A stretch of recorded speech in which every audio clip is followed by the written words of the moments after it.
Hello friends, today we are going to discuss about the various triggering operation of a thyristor or the various triggering techniques of a thyristor.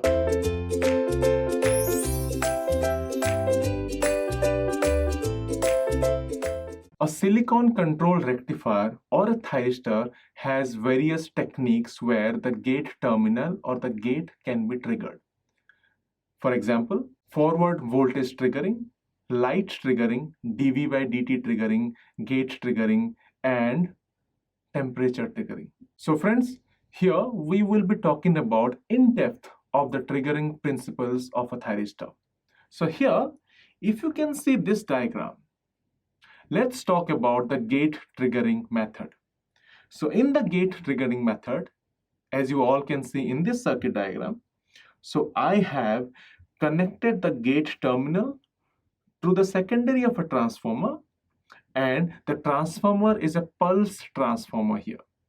So this pulse transformer applies the pulse to the gate terminal so that the gate can be triggered and the thyristor can allow the flow of electric current through this from anode to cathode. Now here you all can see, so the gate terminal is given a pulse like this, which is the output of the secondary transformer.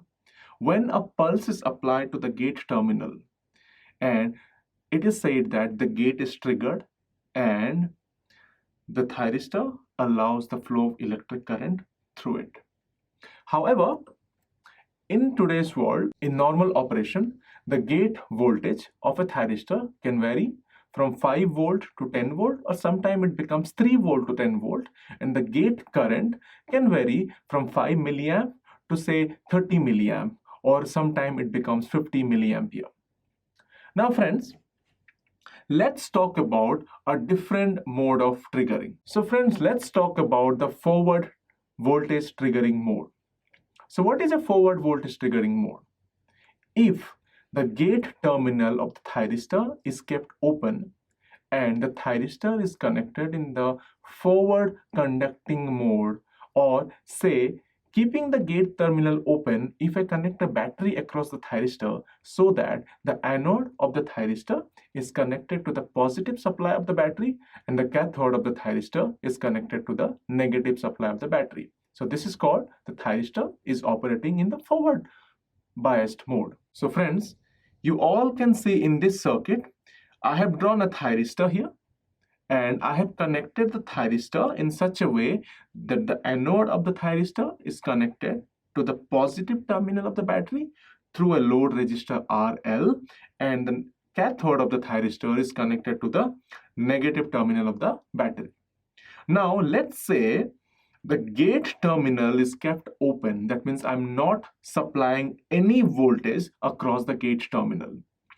Now, so this is the symbolic diagram, and this is the junction diagram.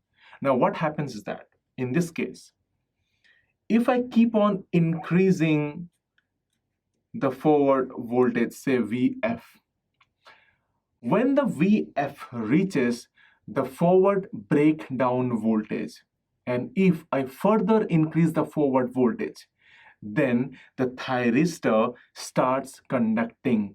That means the thyristor is triggered.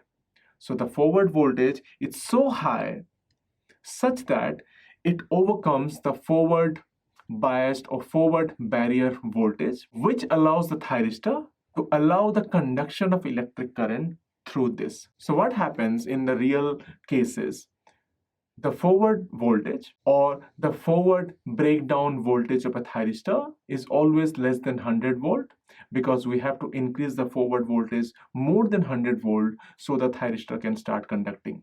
In seldom cases, in very rare cases, it becomes 200 volt. Now friends, let's talk about what is temperature triggering mode, or what is the temperature triggering. So here you all can see in this circuit diagram. Now let's say the anode is connected to the positive terminal of the battery and the cathode of the thyristor is connected to the negative terminal of the battery.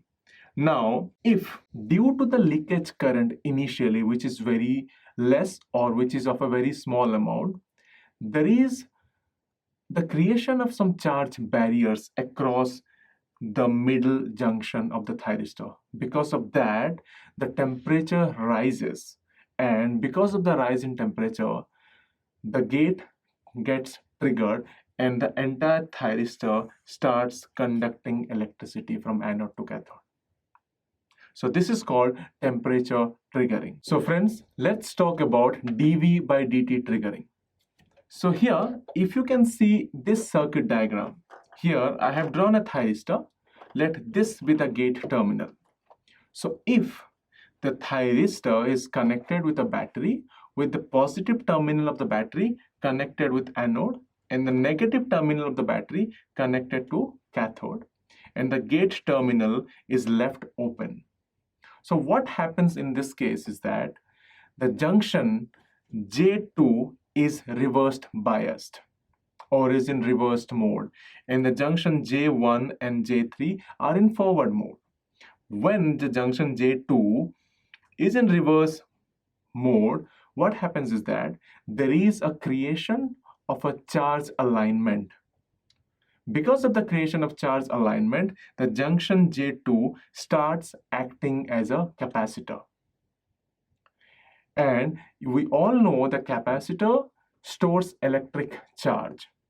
And when it discharges, it allows some flow of electric current through the thyristor.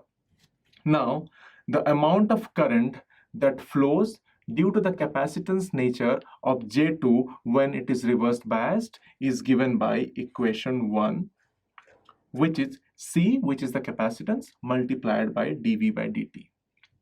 Because of this discharging current across J2, or because of this discharging current, because of the fact that J2 starts acting as a capacitor, the gate automatically gets triggered and the thyristor starts conducting electric current.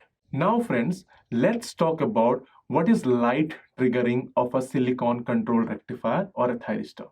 So friends, you all can see in this circuit diagram, I have connected the thyristor in a forward biased mode or in a forward mode where Vf with a forward voltage and RL with a load resistance. If a beam of light with a specific wavelength is applied to the J2 terminal or J2 junction of the thyristor, which is reversed bias, what happens is that the beam of light, it energizes the charge particle that is present in the junction J2, which allows the triggering of the thyristor. So this is a very important point to remember.